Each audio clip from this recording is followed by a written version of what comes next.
Olá a todos, sejam muito bem-vindos ao estudo do livro Eustáquio, 15 séculos de uma trajetória. Nós tivemos brevemente aí o capítulo 1 com Uzane, contando que Eustáquio foi morto por um burgúndio na Batalha de Dijon.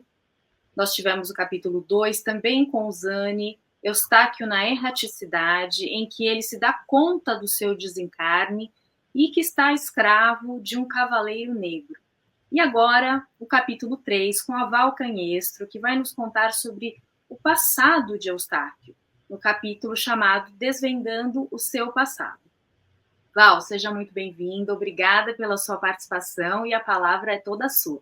Eu que agradeço, Julie. Obrigada pelo convite, por esse projeto incrível e a todos que nos acompanham. Eu estou muito feliz com essa participação. E essa história tão profunda que nos traz tantos ensinamentos. Fui presenteada com o capítulo 3, Desvendando o Seu Passado. Como a Julie já colocou, o Zane trouxe tão bem os 2 primeiros capítulos. Nesse terceiro capítulo, né, o Eustáquio, já sabendo da sua situação de desencarnado, ele vai se defrontar com a volta à verdadeira vida.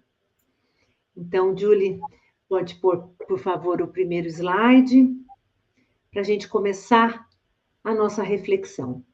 O Eustáquio Alexandre Rouanet, ele viveu uma trajetória nessa encarnação última dele, aí relatada, totalmente voltado às conquistas materiais, às glórias terrestres, né?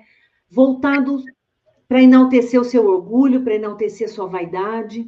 Quando ele começa a entender, né, a sua real situação de espírito, que ele continuava vivo, né? Ele realmente se desequilibra, realmente se perturba. Esses sentimentos que moveram Eustáquio durante a encarnação dele, né? O orgulho e a vaidade, foram sentimentos que lhe custaram muito, um preço muito alto. E é isso que nós vamos avaliar nesse capítulo, refletir juntos nesse capítulo. A falta de vigilância, né? Porque para ele, na verdade, no estágio evolutivo em que o Eustáquio se encontrava, ele não tinha essa consciência, né? E aí a gente faz uma comparação conosco. Nós somos crianças espirituais. Num planeta de provas e expiações, nós estamos muito mais próximos dos vícios do que das virtudes. Então, o orgulho, a vaidade, né? A raiva, o ódio, o egoísmo ainda são muito mais próximos de nós do que as virtudes, do que o perdão, do que o amor, do que a humildade. E o orgulho e a vaidade foram, sim, os grandes vícios de Eustáquio. E pela lei de ação e reação, que a gente aprende na doutrina, né, não existem vítimas de situação nenhuma. E ele vai, nessa situação, ao desencarnar, se vê recebido pelo Cavaleiro Negro, né, e por outros espíritos a qual ele semeou uma sintonia. No Evangelho segundo o Espiritismo, capítulo 7, no item 11, os espíritos nos trazem um alerta que nós devemos nos despertar. Despertar, que a voz dos espíritos ecoe em vossos corações. Sede generosos e caridosos. Eles nos chamam a atenção. Fazei o bem com humildade. Para que nós comecemos a trabalhar, né, e sempre vigilantes, diariamente, constantemente, contra o nosso orgulho. O orgulho é a grande chaga da humanidade, como dizem os espíritos. E ele era movido por isso, movido pelas vitórias, pelas glórias terrestres, né, um grande general. Ao desencarnar, ele se vê em completa perturbação. Recebemos uma bênção, mais uma bênção da misericórdia divina. Deus, Pai misericordioso, justo e bom, nos dá infinitas possibilidades, infinitas provas da sua misericórdia. E uma delas é o esquecimento do passado.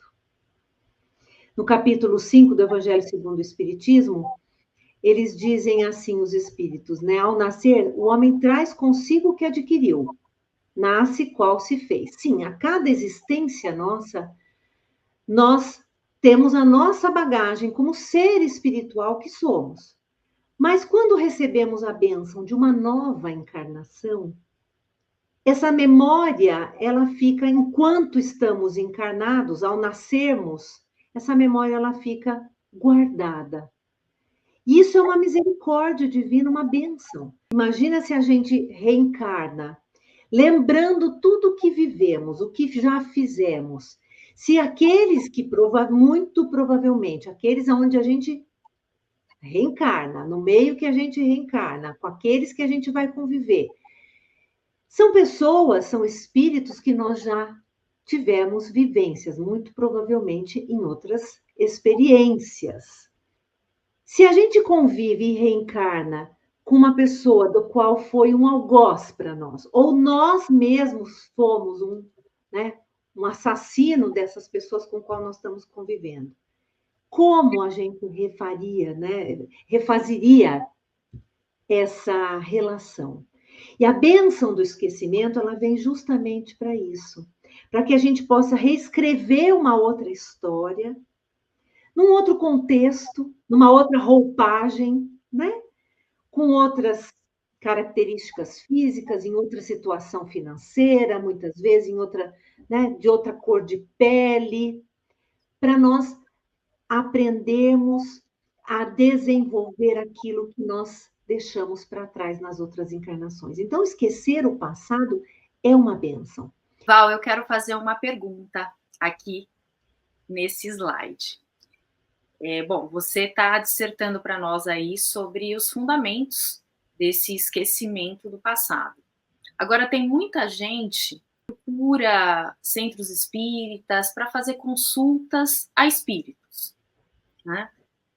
Somente pelo fato de que são espíritos. E isso é algo um pouco complicado, porque não é pelo fato de ter desencarnado que o espírito ele se torna um espírito de luz, um espírito elevado. Exato. Ele apenas muda de plano, ele continua a sua caminhada rumo à evolução, mas em outro plano que não mais a Terra, e no plano espiritual. Então, é um pouco complicada essas consultas, né? Porque, ainda que sejam espíritos elevados, eles também não teriam o poder de nos fornecer informações sobre o nosso passado, o nosso presente ou o nosso futuro, porque também feriria o livre-arbítrio. Fala um pouco sobre isso para a gente, Val. Exatamente. E é muito importante esse ponto, porque quando Kardec se deu conta de que os espíritos nada mais eram do que as almas dos homens depois da morte, Kardec não se iludiu com as respostas que vinham. Por isso ele fez um método científico, né? Mesmo para comprovação daquilo que ele estava trazendo, né? Da veracidade daquilo. Então, isso é muito importante. A gente não ter essa ilusão. No capítulo do Livro dos Médiuns, capítulo 24, segunda parte, fica a sugestão para leitura, capítulo Identidade dos Espíritos. Lá ele traz isso, né? Os espíritos esclarecidos, os espíritos benfeitores, eles não estão à nossa disposição para dizer para nós se vai dar certo, se não vai dar certo, se a gente vai ganhar na loteria, se a gente vai casar, se o emprego vai vir. Eles não estão disponíveis para isso. Eles não precisam se identificar com nomes importantes, eles não ligam para a identificação. Então, isso tudo está na doutrina, está no Livro dos Médiuns, né? Temos que ter muito critério e muito cuidado com isso.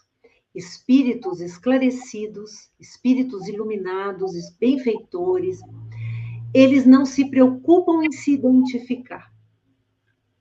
E o que tem que valer, sempre quando vem uma mensagem desses espíritos, o critério que nós devemos seguir é o conteúdo da mensagem e não a assinatura dela. Certo. Cuidado com o conteúdo, é o conteúdo que vai dizer a mensagem profunda, tocante e que seja em benefício de todos. Sem dúvida, Val. E essa questão dessas consultas, né? Se a gente esqueceu, os próprios espíritos falam no Livro dos Espíritos, se foi colocado um véu sobre o passado, é porque não é para lembrar. É como a noite e o dia. Se a gente não sabe, é para não saber. Então, a nossa curiosidade ao procurarmos, muitas vezes, nesse intuito, né? Eu acho que até por uma falta de entendimento disso. Então, isso é importante para que a gente reflita. Agora, com esse entendimento de que não necessitamos disso. Se a gente quer saber como será o nosso futuro, é só a gente ver o que nós estamos fazendo hoje. O que nós estamos plantando hoje é o que nós vamos colher no futuro. O plantio é opcional, mas a colheita é obrigatória. É obrigatória, é verdade, é isso aí. Isso é muito importante, né? As pessoas se iludem com nomes, esperam isso, e não é esse o parâmetro. No livro dos médiuns, eles reforçam, né? Não pedir ao Espiritismo aquilo que ele não pode vos dar. Se seguirmos essas orientações, muito pouco seremos enganados. O esquecimento do passado, durante o sono, todas as noites, a gente morre, entre aspas, porque a gente não pode esquecer que quem precisa de descanso é o corpo. O espírito não precisa. Durante o sono do corpo físico, que precisa se refazer, até muito extremamente importante o sono do corpo físico, né? Para o nosso relógio biológico e para a saúde como um todo, a gente tem que lembrar sempre que o nosso espírito, nesse momento, ele volta para a pátria espiritual. Ele é arremessado de volta à verdadeira vida. No sono, né, nos sonhos, que muitas vezes temos os sonhos relacionados com a nossa própria vivência, mas existem os sonhos onde a gente realmente se vê, né, em lugares no plano espiritual. Então, essa preparação, ela tem que acontecer sempre antes de dormir. Pensando nisso, nós vamos ser arremessados durante o sono. Então, como eu me preparei para eu dormir, né? Não só o corpo físico, mas o meu espírito. Fazer as preces, pedir que estejamos em bons lugares. Nos relatos de André Luiz, nos livros dele trazidos com Chico, várias experiências narradas nesse sentido. Durante o sono do corpo físico, os encarnados que vão até as colônias espirituais né, para aprenderem, para participarem de estudos. Quantas vezes a gente não acorda com a solução de um problema que a gente foi deitar, né? Se a gente souber pedir e for merecedor da resposta, a gente acorda com a solução, né? Então, esse momento do sono, a gente pode lembrar do passado enquanto espírito, pode estar em situações que nos tragam as memórias né, já vividas, mas quando voltamos para o corpo físico e despertamos, isso fica ali, né, latente, porque tem um objetivo. Val, eu estou lembrando agora você falando do sonho, do sono, né? No livro Nosso Lar, no filme Nosso Lar 2, que na realidade trata do livro Os Mensageiros, tem uma cena muito interessante em que o espírito sonha e ele fica preso por um cordão. Uhum. O que seria isso? Que você falou, nós voltamos ao nosso verdadeiro mundo, a nossa verdadeira pátria, que é a pátria espiritual. Porém, nós não podemos nos desvencilhar do corpo. Então, tem esse cordão que nos prende, né? O que seria isso? Esse cordão fluídico, né? A Trindade Universal, Deus, causa primária de todas as coisas, que cria o princípio inteligente e o princípio material.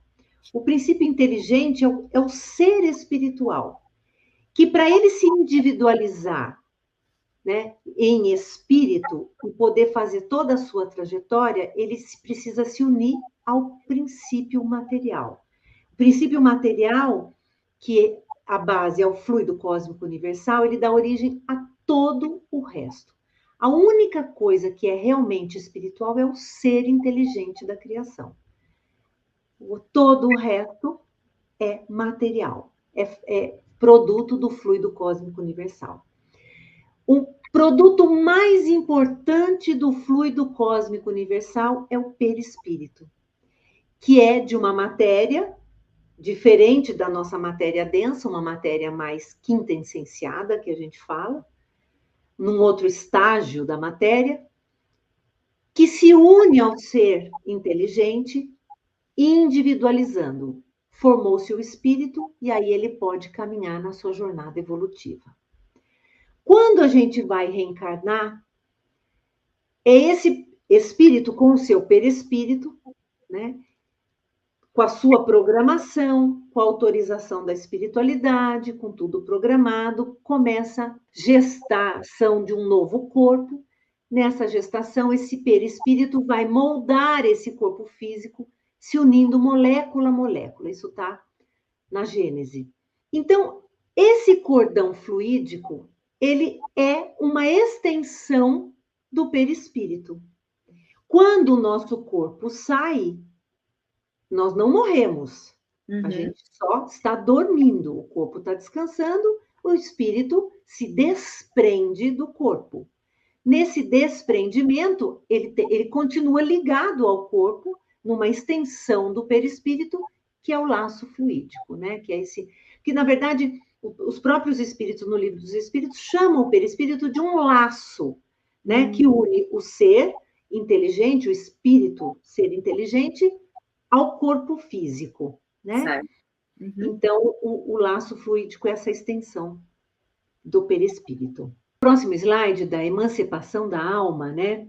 A gente reforça de novo essa questão do espírito que precisa sair durante o sono, né? E quando a gente estuda isso, né? A gente estuda, enquanto encarnado, o complexo humano, que é o espírito com seu perispírito mais o corpo físico. No Livro dos Espíritos, capítulo 8, nas questões 401 e 402, eles falam um pouco a respeito dessa emancipação da alma, desse desprendimento. Então, ele diz, durante o sono, os laços que unem o espírito ao corpo se relaxam, e o corpo não necessita do espírito. Então, os laços se relaxam, né? A gente emancipa, desdobra, e o espírito percorre o espaço, olha como eles falam, percorre o espaço e entra em contato direto com o mundo espiritual. Estando o corpo entorpecido, o espírito esforça-se por quebrar seus grilhões, procurando no passado e no futuro. Por isso, a gente pode ter essas lembranças durante o sono, né? Porque nós estamos em estado emancipado da alma. No caso do Eustáquio, no momento do desencarne, questão 155 do Livro dos Espíritos, capítulo 3. Como é esse desencarne? Para uns é rápido, para outros, principalmente cuja vida foi toda material e sensual, o desligamento é menos rápido. No caso de Eustáquio, essa separação foi muito perturbadora. Então, isso é individual, isso depende de cada um. Como são os desencarnes? São todos iguais? Né? Não são. Como nós somos seres individuais, cada um na sua trajetória, usando do seu livre-arbítrio, né? Da maneira que pode, da maneira que consegue, da maneira que escolhe. Então, esse momento do desencarne também é individual. Né? Dentro do Espiritismo não tem uma regra, é isso porque é isso. Não, cada um tem a sua experiência. Claro. E como seria um desencarne tranquilo? Então, como você viveu, muito provavelmente é como você vai partir. Você falou lá no começo da nossa reflexão, né? Não é porque a gente morre que a gente vira santo. Os espíritos, não, a gente vai morrer como viveu. Vai passar por lá de lá exatamente como a gente é. Então, às vezes as pessoas também têm uma ilusão de que, porque tem o conhecimento que a vida continua, muitos espíritas têm o conhecimento, acham que isso pode ser mais fácil. Talvez, mas nem sempre, né?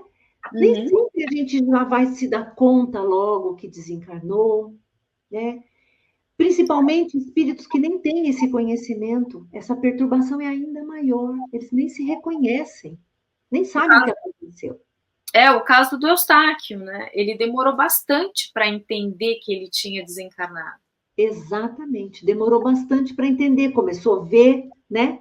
Ver o seu corpo, ver as pessoas, né, levando o seu corpo. Então, isso foi bastante perturbador para E ele. apesar de um enterro cheio de pompas, foi um enterro cheio de desprezo também, por ele ter sido quem ele foi, como ele agia com as pessoas.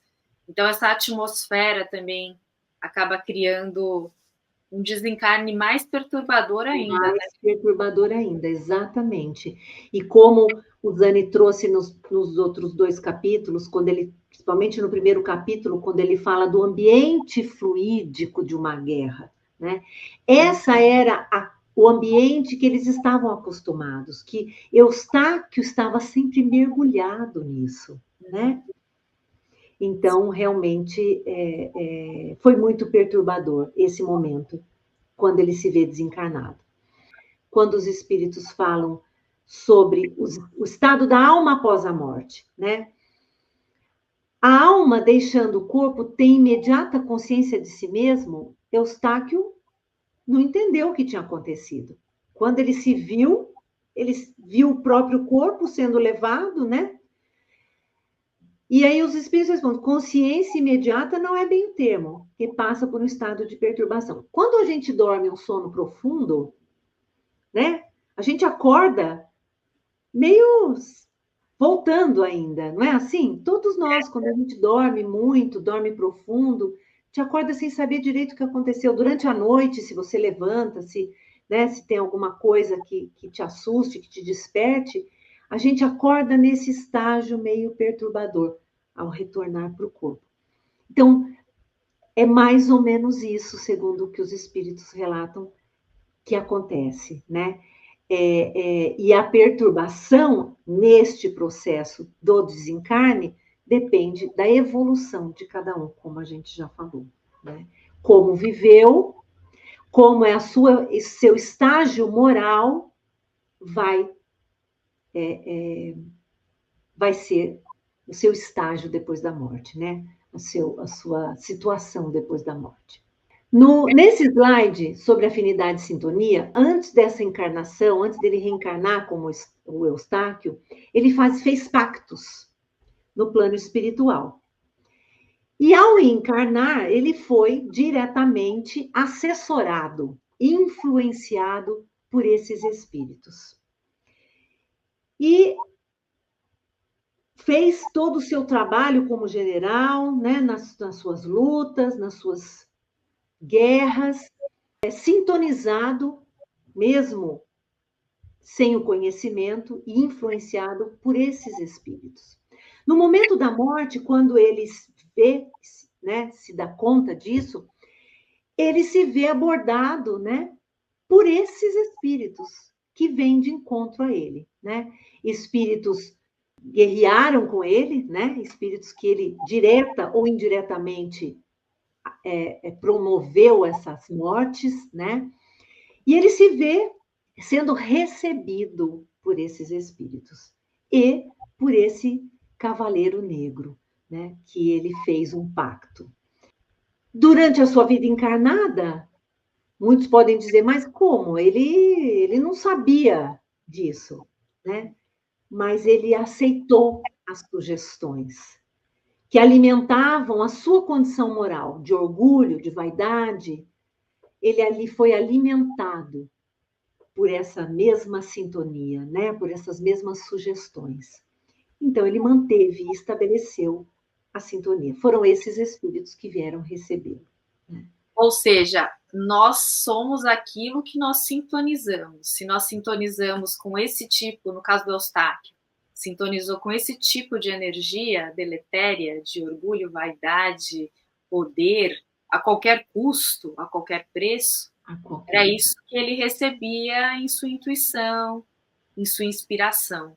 Ao passo que se nós nos afinizarmos com sentimentos de caridade, de fraternidade, vamos receber inspirações nesse sentido também, não é mesmo, Val? Exatamente. Você sabe que eu costumo falar que os bons espíritos nos inspiram. E os espíritos que não são tão bons, ainda ignorantes do bem, eles nos influenciam. É diferente. Boa definição. Os bons espíritos não nos influenciam, eles não nos dizem o que é para a gente fazer, eles nos inspiram, é diferente. Eles nos induzem a um bom caminho, eles nos sugerem, né? Eles nos acompanham, eles respeitam o nosso livre-arbítrio, diferente dos espíritos ainda ignorantes do bem. Os espíritos ignorantes do bem, eles nos influenciam, é diferente, né? E nós, como seres espirituais, nós temos uma linguagem em comum. Todos somos espíritos. Ora estamos encarnados, ora desencarnados. A linguagem em comum entre nós é o pensamento. O pensamento é a linguagem comum entre seres espirituais. Pensando que nós, enquanto encarnados, estamos convivendo com o plano espiritual, né? Que não está acima de nós, nem abaixo de nós. Nós estamos conectados em dimensões diferentes, mas convivendo, né, com esses espíritos que estão no plano espiritual. Então, nós estamos trocando mensagens o tempo todo, trocando pensamentos o tempo todo.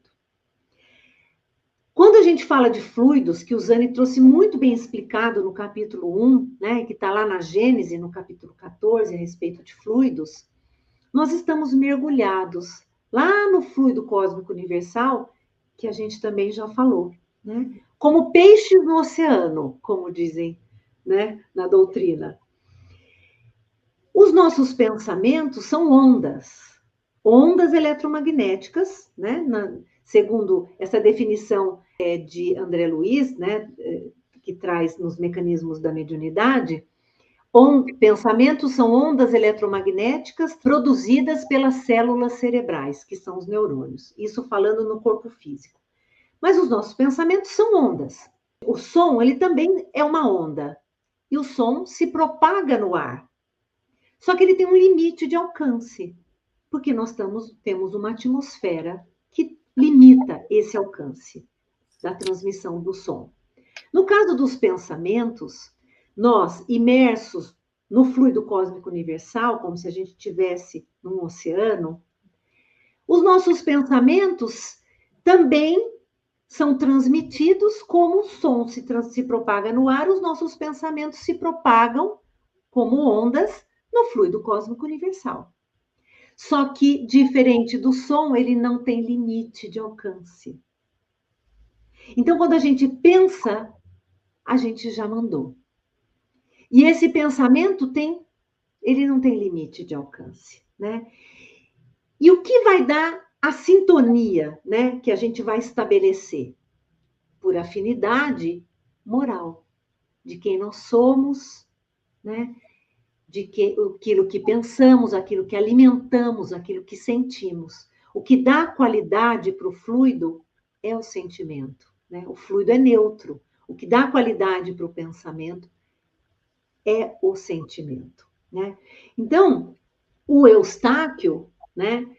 Ele alimentou, afinizado com esses espíritos, o orgulho, a vaidade, né? Era tudo o que ele queria, o egoísmo.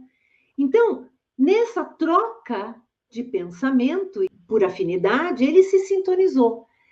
A gente tem afinidade por determinado tipo de música e sintoniza a rádio que toca aquele tipo de música que a gente gosta. É mais ou menos a mesma coisa, né? E assim, eu falo sempre, Julie, que a gente tem uma ilusão enquanto encarnado de que ninguém sabe o que a gente pensa. A gente tem uma ilusão. Só que isso é uma ilusão. Porque a pessoa pode não ouvir o que a gente está pensando, mas ela sente o que a gente pensa. Quem de nós já não entrou num ambiente e sentiu uma coisa boa? Ou o contrário? Quem de nós já não ouviu uma coisa de uma pessoa e sentiu outra? Né? Ou até mesmo nós, às vezes, verbalizamos uma coisa, mas o nosso coração está dizendo outro. E a gente acha que a pessoa não está percebendo, mas a gente não engana. Eu já ouvi muito palestrante, expositor brincando com aquele ditado, né? Dize-me com quem andas e te direi quem és. Nesse caso é dize-me o que pensas e te direi quem és. Seria mais ou menos isso? Eu sempre vejo os expositores brincando com isso. Isso é uma verdade, né? Porque é isso que vai fazer a nossa atmosfera fluídica. Nossa atmosfera fluídica, a gente não esconde. Não adianta a roupagem, não adianta a palavra, a gente não esconde. Isso também é a mesma coisa que a gente aprende na questão espiritual. Quando o espírito ele pode se apresentar com um nome imponente, com palavras bonitas, mas o que é que vai dar a veracidade disso tudo? É o fluido que esse espírito passa. Certo. Então, a gente tem que trabalhar sempre com sentimento, porque isso a gente não esconde de ninguém. Né? E esses, né, na afinidade e sintonia de Eustáquio, ele se afinizou e foi alimentado para conquistar tudo aquilo que ele queria. Ele conseguiu. Ele conseguiu a um preço que agora ele começa a se dar conta. Né? Como é que esses espíritos que fizeram pactos com essas entidades trevosas, cavaleiros negros e tudo mais, como que se desfazem esses pactos? O único caminho é a evolução moral. É para isso que a gente encarna, desencarna, encarna de novo, desencarna, passa a nossa jornada como ser espiritual. Qual é o nosso objetivo? É evoluir. Então, o que vai fazer com que nós consigamos nos desvencilhar, né, dessas sintonias não tão boas é a nossa evolução moral. Então, nem sempre dá para acontecer numa próxima vida ou em uma vida só, talvez dependendo do teor desse pacto, talvez demore algumas vidas. Por isso é muito importante o conhecimento, né, Julie? Sim. Eu acho que uma das grandes propostas também desse projeto é levar esse esclarecimento, porque o estudo, a educação é o caminho. Quando a gente entende isso, entende esse mecanismo, entende que nós não somos vítimas, que não existe vítima de situação nenhuma, que nós somos coautores de tudo, né? Conhecereis a verdade vos libertará. Sim. O único caminho da liberdade como ser espiritual é o conhecimento e a reforma íntima através do autoconhecimento, né? Então, muitas vezes, como você falou, não vai ser numa encarnação só. Muitas vezes, esse que a gente já falou no começo, você vai reencarnar num ambiente para reescrever uma nova história com aqueles que você ficou comprometido numa outra encarnação. Às vezes vai conseguir um pouco, às vezes não tanto, não importa. O que é consolador é saber que o amparo existe e que a gente tem, né, o livre-arbítrio e vamos ter quantas possibilidades nós precisarmos para esse momento, né? Mas quanto antes nós despertarmos para isso, para esse entendimento e trabalharmos constantemente, diariamente, nessa melhora íntima, mais suave vai ser, né? Mais suave vai ser.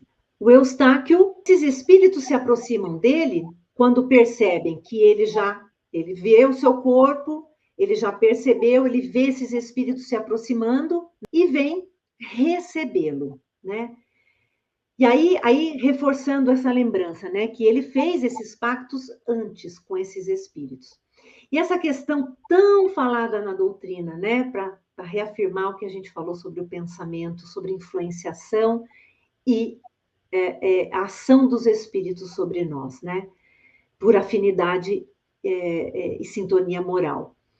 Os espíritos influenciam os nossos pensamentos muito mais do que nós imaginamos, normalmente, frequentemente, eles que nos dirigem. Como saber, então, o que é nosso e o que não é? Conhece-te a ti mesmo, como, né, disse o sábio da antiguidade, e Santo Agostinho reforça, né, para a gente fazer essa análise diariamente, com os nossos pensamentos, sentimentos e ações, para sabermos quem somos, né, e podermos diferenciando cada vez mais os nossos pensamentos, aquilo que é nosso mesmo e que nós precisamos melhorar, e é quando nós estamos recebendo sugestões não tão boas. Nesse momento que Eustáquio se vê recebido, né, e envolvido por esses espíritos e por esse cavaleiro negro, ele se vê numa situação de subjugação. No livro dos médiuns, no capítulo 23, item 240, Kardec explica a respeito da subjugação. Subjugação é um tipo de obsessão. A obsessão é dividida em 3 tipos: obsessão simples, a fascinação e a subjugação. Lembrando que antes disso tem a influenciação. Então, toda obsessão começa com uma influenciação. A obsessão simples pode ir para uma fascinação e de uma fascinação para uma subjugação, que é o estágio mais grave, onde o espírito, né, onde o ser, ele fica totalmente à mercê de outro, né? Paralisado à sua vontade, né, como Kardec define, né, uma opressão que paralisa a sua vontade. E está sob verdadeiro jugo, pode ser moral e pode ser corporal, né? Mas eu vou chamar uma atenção aqui para o outro estágio da obsessão, que é a fascinação. A fascinação também é um estágio bastante complicado, porque ela é sutil e há um envolvimento, muitas vezes, a pessoa orientada, está sendo mostrada para a pessoa a verdade, olha, esse caminho não é bom, nossa, essas atitudes não são boas, pessoas próximas. A pessoa, quando ela está num estágio de fascinação, ela não percebe nada disso, ela não aceita ajuda de ninguém. Ela está cega. Cega. Cega. Fascinada mesmo. Ela acha que tudo ela sabe, que tudo ela está no controle, que está tudo bem, e esse estágio pode evoluir para uma subjugação, que é esse estágio mais grave, onde a pessoa perde totalmente o controle da sua vontade. Né? E o Eustáquio estava, então, subjugado? Subjugado, é isso que é trazido no capítulo. Tamanha era o entrosamento que se estabeleceu com essas entidades. Né? Tamanha foi esse entrosamento. Ainda nesse assunto, você comentou sobre os 3 tipos de obsessão. Quer dizer, que começa-se pela influenciação, obsessão simples, a fascinação e a subjugação. O que seria, então, possessão? Essa diferenciação entre subjugação e possessão é interessante ver o que Kardec trouxe na doutrina. Né? No livro dos médiuns, no capítulo 23, item 241, quando ele fala da subjugação e da possessão, ele diz assim: a possessão seria, para nós, sinônimo da subjugação. E ele explica o porquê que ele prefere usar o termo subjugação. Ele diz: se não adotamos o termo possessão, foi por 2 motivos. O primeiro, porque o termo possessão implica na crença de seres criados para o mal e perpetuamente voltados ao mal, ao passo que todos podem se melhorarem. O segundo motivo implica igualmente na ideia de possessão da tomada de posse do corpo por um espírito estranho, uma espécie de coabitação, ao passo que isso também não acontece, né? Porque o espírito não entra no corpo do outro, né? Então, ele prefere usar o termo subjugação. Depois, lá na Gênese, ele volta a usar o termo possessão e explica um pouco mais aprofundado a respeito disso e o porquê. No capítulo 14 da Gênese, item 47 e 48. No 48, ele diz assim: na obsessão, há sempre um espírito malfeitor. Na possessão, pode tratar-se de um espírito bom que queira falar e que, para causar maior impressão nos ouvintes, toma em destaque, aí entre aspas, em destaque, toma o corpo de um encarnado que voluntariamente lhe empresta, como emprestaria a outro encarnado, né? Sem sair do próprio corpo. Há uma interação fluídica tamanha entre os perispíritos que, como se emprestando o corpo, mas não que o espírito do encarnado sai para o outro entrar. Isso se verifica sem qualquer perturbação ou incômodo para o encarnado, durante o tempo em que o espírito encarnado se acha em desdobramento, né, em emancipação, para que o outro possa falar através dele.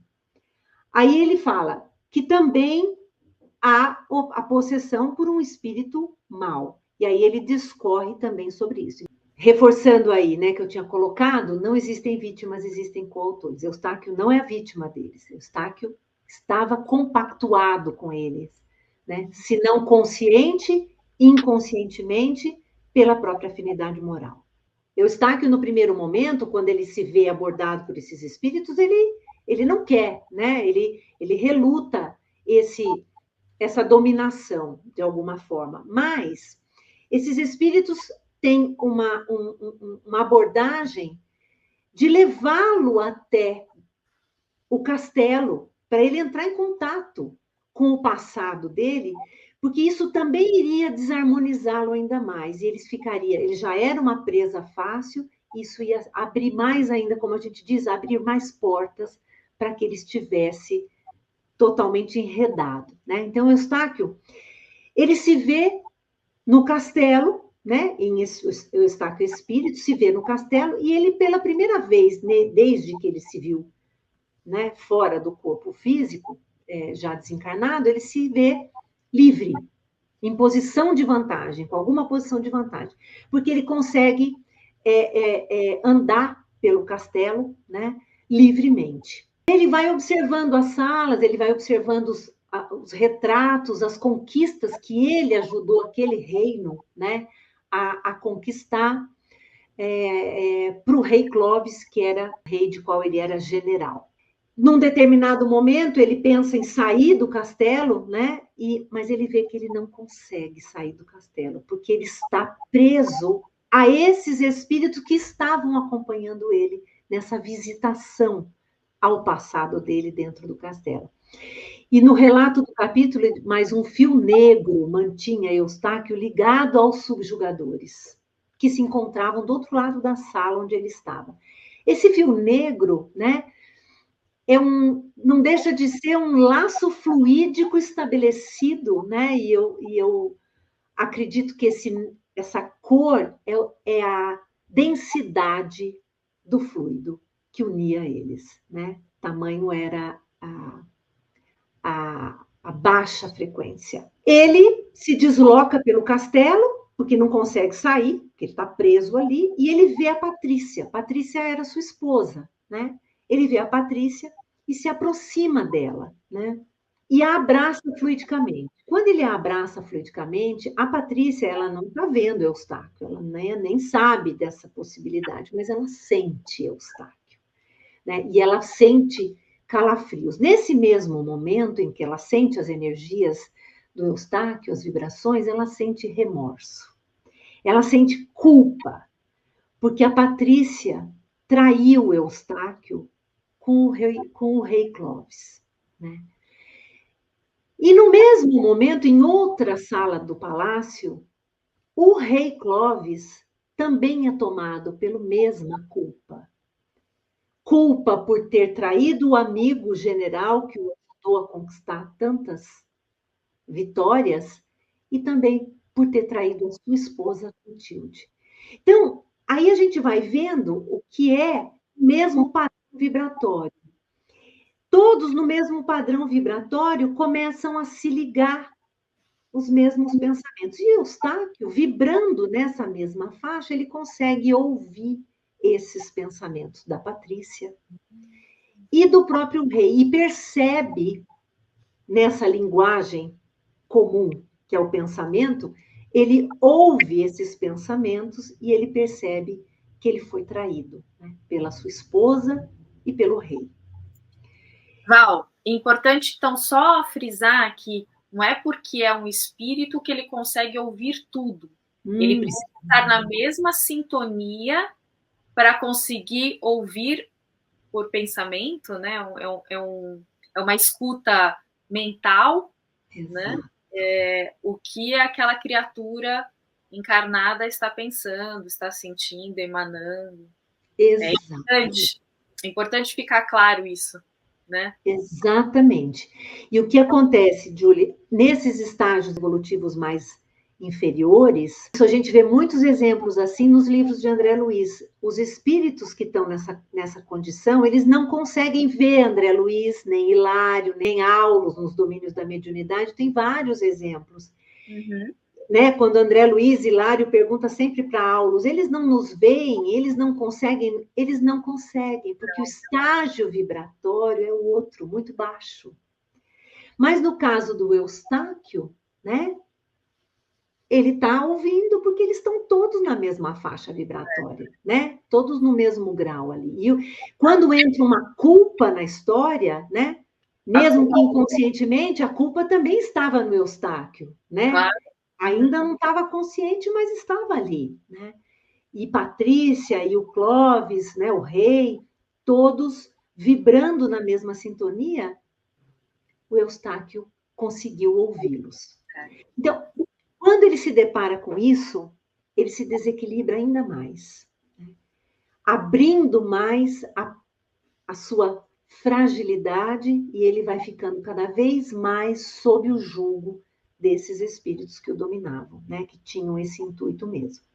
Aqui, só para reforçar o capítulo da Gênese, capítulo 14, tem 15, quando fala isso que eu falei, que os fluidos são veículo do pensamento, como o ar é do som, né? Eustáquio só pensava em vingança agora, que ele estava ouvindo isso, o que ele começou a alimentar? Que ele tinha que se vingar da Patrícia, do rei, né? E ele vê do outro lado da sala o seu filho, Guilherme. Ele vai até o filho, né? Também com a esperança ali de uma certa ajuda. A necessidade dele naquele momento era de algum alívio. Tamanho era o seu desequilíbrio. Guilherme, filho do Eustáquio com a Patrícia, ele se encontrava no ambiente, no mesmo ambiente, na mesma sala, sentado do outro lado da sala, planejando já tomar o lugar do pai, planejando o seu futuro, né? Na mesma ânsia de poder, alimentando o seu orgulho, que foi o que ele aprendeu, que foi o que ele vivenciou com o pai, focado em tomar o lugar do pai, possivelmente. O Eustáquio, quando se aproxima, no intuito de pedir ajuda ou de sentir um certo alívio por reencontrar o seu filho, né? O filho não o escuta, né? Mas o filho também percebe a presença de Eustáquio, a presença fluídica dele, se sente incomodado de alguma forma com a sua presença, né? E Guilherme sequer estava chorando pela morte do pai, estava só pensando em como ia tomar o lugar. Como ele ia tomar o lugar do pai. Muito triste para o Eustáquio tudo isso. Quando o Eustáquio se depara também com essa situação, ele vê que ele não tem amor de lado nenhum. A gente vê a importância que é o amor. Quando a gente encarna num meio que é a possibilidade da gente reescrever uma nova história com aqueles que a gente já conviveu, é para, no nosso processo de crianças espirituais, desenvolvermos a maior virtude de todas, né? O amor. Esse ambiente que Eustáquio viveu com esse filho, o Guilherme, né, a Patrícia, eles não conseguiram estabelecer um vínculo de amor. E um lembrete, né, de Santo Agostinho no capítulo do Evangelho segundo o Espiritismo, quando ele diz: lembrai-vos de que a cada pai e cada mãe perguntará a Deus que fizeste do filho confiado à vossa guarda. E aqui serve para todos aqueles que têm alguém sob o seu cuidado, não só os filhos biológicos, não só quem são pais e os filhos biológicos, mas todo aquele que tem alguém sob a sua responsabilidade, né? Isso é muito importante, esse vínculo do amor. Nesse momento que Eustáquio está mergulhado nas trevas que ele mesmo alimentou, que ele mesmo fez a escolha, né? Tudo que ele precisava era de uma fresta de luz, de uma frestinha de luz, de amor. E quando se aproximou do filho, ele tinha essa esperança, mesmo inconscientemente. Mas ele não teve, porque esses laços de amor não foram construídos, né? Então, aqui fica também uma reflexão profunda para nós, né? Nós precisamos estabelecer esses laços, né, com aqueles com quem convivemos. E nesse momento, né, que ele se desequilibra ainda mais, o cavaleiro negro, né, vai se apossando cada vez mais de Eustáquio, porque Eustáquio só aumenta o seu desequilíbrio com tudo isso que ele vai percebendo, né? A vingança, aí ele só pensa na vingança, no ódio, e aí o Cavaleiro Negro era tudo isso que ele precisava para continuar dominando Eustáquio. E essa pergunta que você me fez agora há pouco, né? Como fugiremos às influências dos maus espíritos, né, que estão em torno de nós, que nos insinuam sem serem vistos, né? E os espíritos respondem: depende da vontade. A nossa vontade em sermos melhores. Os fluidos se combinam pelas semelhanças das suas naturezas. A partir do momento que a gente evolui moralmente, não tem mais como se misturar, como eles comparam a água e o óleo, né? Então, os espíritos necessitados, de novo reforçando também o que a gente já falou, eles não ouvem os espíritos de luz, porque estão em outra faixa vibratória. Mas a gente também vê, né, na literatura e no filme Nosso Lar, a gente vê tanto no 1 quanto no 2 essa possibilidade que quando, através de uma prece sincera ou de um pedido de ajuda, elevando o pensamento sincero a Deus, naquele momento a fresta de luz se abre, né? Então, a qualquer momento, quando há o arrependimento e o pedido de auxílio com o coração, todos os espíritos, todos nós somos ajudados. É importante isso que você está falando, Val, porque muita gente fala, fui esquecido, Deus não me olha, os espíritos benfeitores não me olham. Não, muito pelo contrário, eles estão sempre, sempre ao nosso lado, prontíssimos para nos ajudar. Quem não consegue se conectar a eles somos nós. Exatamente. Pelas nossas imperfeições, pela nosso estágio evolutivo ainda, como você frisou, infantilizado, né? Ignorante, insciente. Agora, eles não, eles são perfeitos, eles estão sempre prontos para nos ajudar. Exatamente, eu falo sempre isso, eles estão sempre de braços abertos, prontos para nos acolher. Mas enquanto a gente não entende que é a gente que tem que mudar o padrão vibratório para alcançá-los, para ouvi-los, né, a gente fica mergulhado nisso, pedindo, e Deus não me atende, Deus não me atende, Deus não me atende, né? E não é isso que acontece. Por isso que a prece é um recurso, né? E nós vamos falar disso. Essa pergunta, né, de reflexão, quem estará nos esperando? Porque quem estava esperando Eustáquio era o Cavaleiro Negro, eram esses irmãos.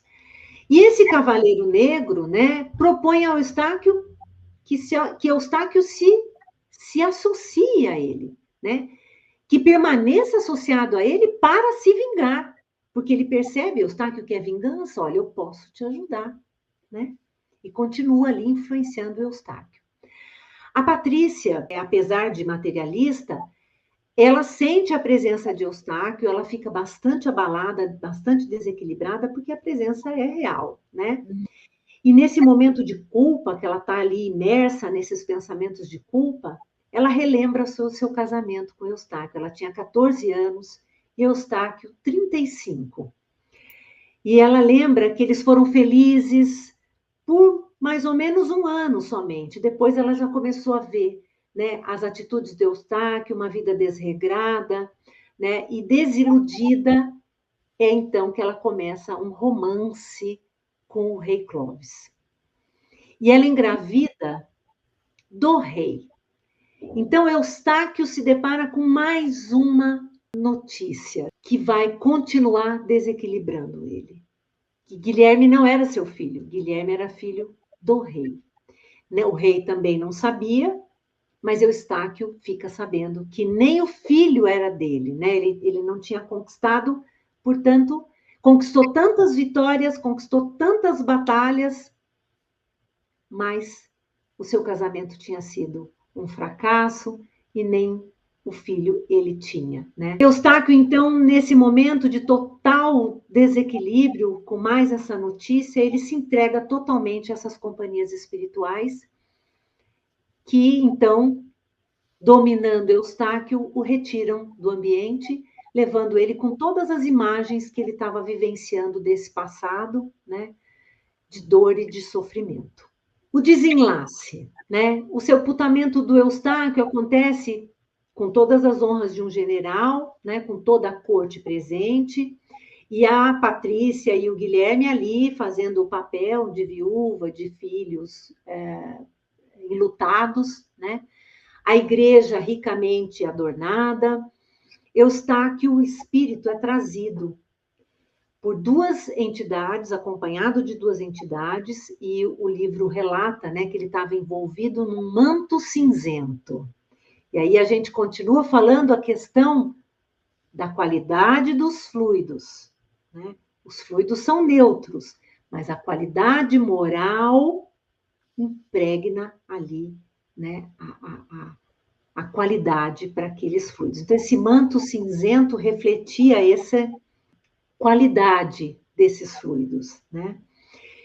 E ele é levado para acompanhar esses últimos momentos ainda próximo do seu corpo físico, né? O Livro dos Espíritos, capítulo 3, questão 155.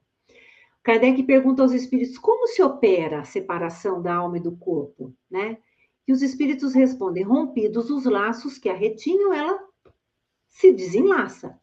Aí aquele laço fluídico que a gente já falou, assim como quando a gente vai reencarnar, o perispírito vai se unindo molécula a molécula na formação do novo corpo, no momento da morte, do desenlace, essa separação acontece da mesma forma. Como o Kardec pergunta, é uma separação, uma transição brusca, né? E os espíritos respondem, não, a alma se liberta gradualmente. Ela não escapa como um pássaro que está preso, né? Ela vai se desprendendo, ela vai se desatando. Eu acho bonito isso, eles falam, os laços se desatam e não se quebram. Eles também, nosso perispírito também vai se desenlaçando do corpo físico, molécula a molécula, da mesma forma. Então, Eustáquio, quando ele está ali, ele está nos últimos momentos desse total desenlace que está acontecendo em relação ao seu corpo físico, né? Val, esse desenlace aos poucos também acontece no caso de um desastre de avião, por exemplo? Então, isso é muito também individual, né? E gera sempre muita dúvida, né? O que a gente sabe é que um corpo que está bem, né? Um corpo que tem uma saúde física boa, que está em bom funcionamento, ele tem vitalidade para manter a máquina funcionando e o espírito ali está habitando aquele corpo, né? No momento de um desencarne de uma forma abrupta, né, principalmente quando é uma pessoa jovem, né? Ela está cheia de fluido vital ali, né? Então, como é feito esse desligamento, né? Às vezes pode se demorar um pouco mais, mas isso que a gente já falou, depende, né? Depende da situação, da condição que aquele espírito se encontra, né? Da condição moral, né? De como viveu, do amparo que vai receber. Uma pessoa que está doente, por exemplo, há muito tempo, onde o corpo físico já está deteriorando, né? Então, esse desenlace já, muitas vezes, esse desprendimento já vai acontecendo, né? Quando você vai deixando de ter o fluido vital, né? Que vivifica aquele corpo físico, que o fluido vital, que está no corpo orgânico, né? Para o funcionamento do corpo físico. Então, quando a pessoa está doente, normalmente esse fluido vital já foi se esvaindo, né? Já vai se esvaindo. Então, mas é muito, muito individual, né? Caso a caso. Caso a caso. Esse complemento que Kardec traz nessa questão do livro dos Espíritos, né? Ele diz assim: para alguns, olha lá, para alguns é muito rápido. E pode-se dizer que o momento da morte é o momento do desligamento. No momento que a pessoa morre, é feito o desligamento. Algumas horas após. Mas para outros, cuja vida foi toda material e sensual, o desligamento é muito menos rápido e dura algumas vezes dias, semanas, meses. O que não implica existir no corpo a menor vitalidade nem a possibilidade de retorno à vida. Então, isso que tem que ficar bem claro. Não significa que porque o desenlace total ainda não se deu, que é possível o espírito retornar para aquele corpo que ele já desfaleceu. A partir do momento que houve a morte, a perda da vitalidade, desse fluido vital, o corpo não vivifica mais. O desenlace ainda pode estar acontecendo, né? Desenlace fluídico, mas não é possível que ele retorne e vivifique aquele corpo, né? O que Eustáquio percebe no velório dele, né? Ele percebe o desprezo, né? Como você bem comentou lá no começo da nossa reflexão. O ambiente de uma atmosfera fluídica pesada, pessoas, ele fez muitos inimigos, né? Então, os que estavam presentes ali, o ambiente era de desprezo por ele, né? Isso tudo estava sendo emitido nos pensamentos das pessoas, nas palavras das pessoas, e Eustáquio estava recebendo aquilo, né? Então, nesse ambiente, ele continuou sendo envolvido por todo o desprezo das pessoas, a raiva das pessoas, né? O ódio de muitos, né? Então, isso foi o envolvendo ainda mais. Mas fora da igreja, existiam pessoas que trabalhavam ali, né, na corte, ou que tinham respeito pelo grande general Eustáquio. Algumas dessas pessoas oraram pela alma de Eustáquio. E isso faz toda a diferença. Naquele ambiente, né, que ele estava tão necessitado de um lenitivo, né? Ele estava em busca de um lenitivo, ele estava muito perturbado. As pessoas que estavam fora da igreja, algumas pessoas acreditavam que orando para ele, ele teria uma passagem tranquila. E aí, quando fala de oração, né, algumas passagens, que tem muitas na doutrina, a respeito da importância da oração, né? Na questão 662, os espíritos respondem a Kardec, porque Kardec pergunta se pode-se orar utilmente por outrem, né? Se nós podemos fazer isso, que é o que essas pessoas estavam fazendo por Eustáquio, que para de uma certa forma aliviá-lo nesse momento, né? E os espíritos respondem que o espírito daquele que ora age por sua vontade de fazer o bem. Então, quando a gente ora por alguém, na vontade de ajudar essa pessoa, a espiritualidade benfeitora, sabendo da nossa intenção real, ela se associa a nós para transmitir o bem a essa pessoa, fazendo com que chegue algum alívio para essa pessoa que a gente quer irradiar coisas boas. E na questão 664, né? É útil orar pelos mortos e pelos espíritos sofredores, nesse caso, proporcionar alívio para os seus sofrimentos. Veja a situação de Eustáquio. Ele precisava muito, e os espíritos respondem: a prece pode não ter o efeito de mudar os desígnios de Deus, isso a gente sabe, né? Que o jeito correto de orar, isso está no capítulo Pedi e Obtereis, não é você pedir para que aquilo não aconteça, é você pedir para que você tenha forças para passar pelo que precisa passar, né? Então, a prece pode não ter efeito, por efeito, mudar os desígnios de Deus, mas a alma pela qual se ora experimenta alívio. Então, é sim um lenitivo. Por outro lado, pela prece provoca-se o arrependimento e o desejo de fazer o que for preciso para ser feliz. Como a gente falou antes, na questão da sintonia, a prece é o remédio que a gente pode tomar em qualquer hora e em qualquer lugar. Porque a prece é um pensamento elevado a Deus. O pensamento elevado a Deus é uma prece. É o que a gente aprende na doutrina. Quando a gente eleva um pensamento a Deus, a gente muda a faixa vibratória.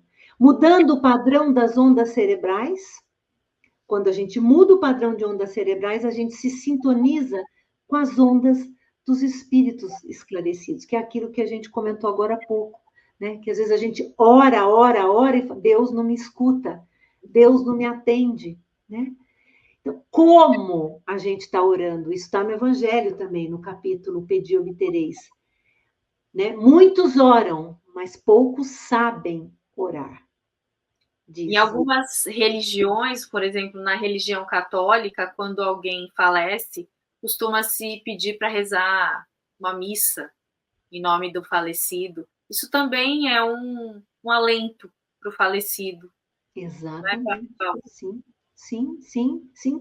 Porque, inclusive, né, a gente, quando estuda sobre a prece, a importância da prece, né, a gente pode orar sozinho, a gente pode orar em grupo, a gente faz irradiações pelo outro, tudo isso é no sentido de ajudar.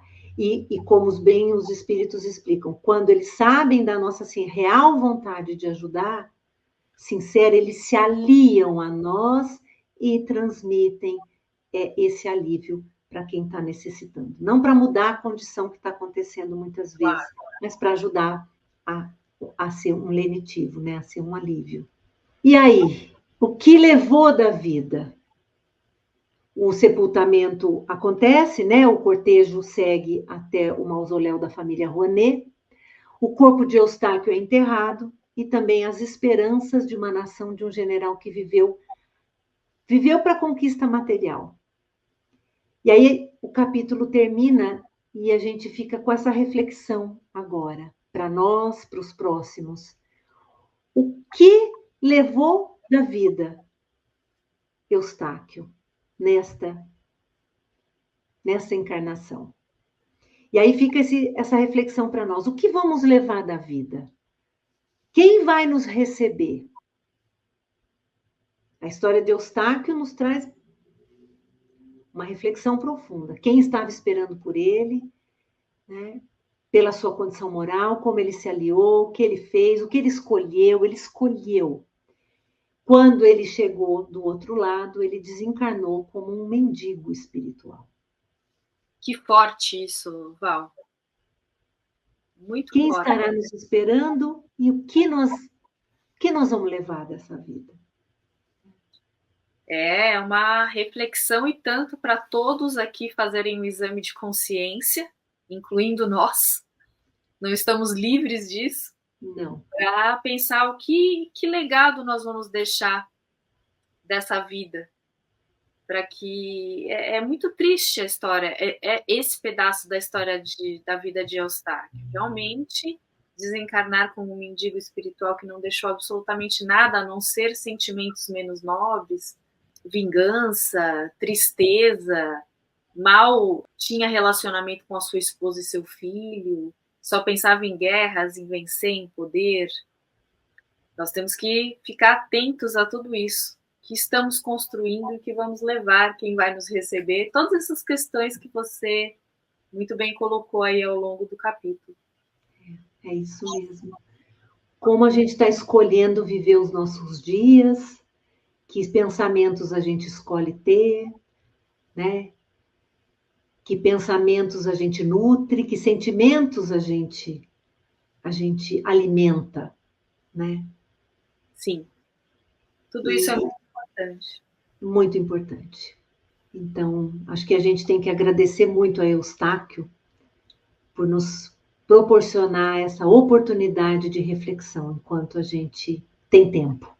Não tenha dúvida, a Adriana Glaser e o seu Abel Glaser, eles frisaram na entrevista que eles me concederam que Eustáquio demonstrou não só desprendimento, como muita humildade ao revelar toda a sua história, porque não deve ser fácil. Então, não deve ser fácil. Mas ele conquistou a humildade. Ele conquistou. A humildade. É a humildade.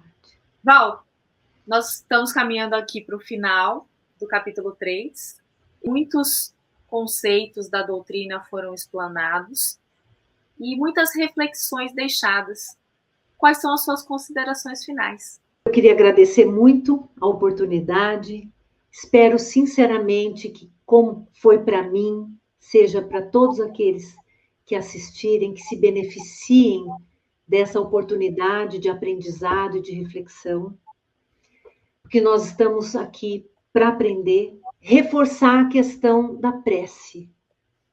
Da prece, que é o recurso que a gente pode utilizar para nos auxiliar. Porque como nós ainda temos tantas dificuldades, né, na conquista dessas virtudes, né, nós ainda estamos tão mais próximos dos vícios do que das virtudes, a prece sincera do coração, pedindo aos benfeitores que nos mostre o caminho, né, e que a gente consiga vencer a nós mesmos, nas nossas dificuldades, naquilo que a gente muitas vezes nem enxerga. O nosso orgulho, que muitas vezes a gente nem vê, a gente ainda nem reconhece que aquilo é orgulho, né? Que a gente possa ver com os olhos do Espírito, né? E ouvir com os ouvidos do Espírito o que realmente importa. E que a prece seja sempre o remédio para todos. Reforçar essa importância. Que assim seja. Muito obrigada, Val, pela sua participação. Obrigada a você, querida. Obrigada a todos. Até a próxima. Até a próxima.